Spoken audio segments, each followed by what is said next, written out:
So in the past, there's been research done, and the people who've done that research have said, if we measure something in this way, we can see that that is more likely to be a factor if somebody's in that homeless situation. So, um, uh, and so that's an actual measurement that's been made. There's data that supports that measurement, and so there's all these frameworks, tools, and methodologies that people have found through research, and that are known. You know, the Victorian government has one. Different councils might have one. The Australian government has one. There's international standards and frameworks for measuring these things.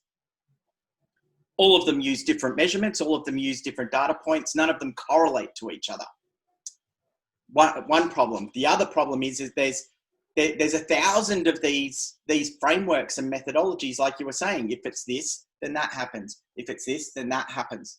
And so we've got all of this research, we've got all of these frameworks, but they're all not aligned. They use different types of data. They use different types of measurements.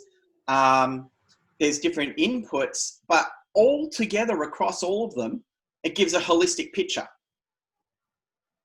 But none of them talk to each other.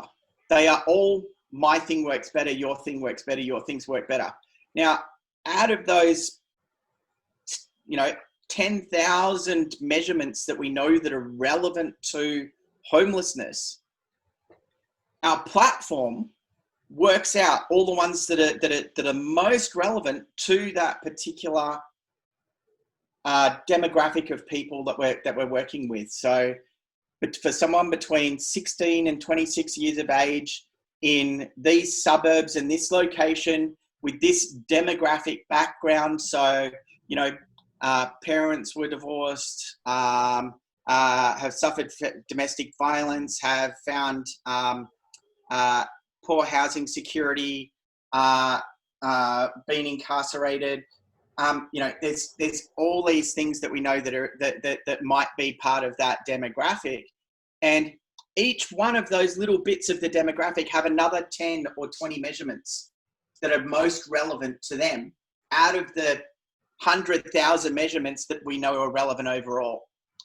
And so our platform enables the people running these, wanting to solve these problems or working in these problem areas, to understand from the thousands of ways that they could look at something, from all of that research, what are the things that are actually most likely and are the most highly valuable to be able to inform the operation of these programs. So it's not historical research stuff. We can get historical data and assess it, but it's what can we do actually now? What's important to understand the actual situation that these cohorts of people we're solving these problems for.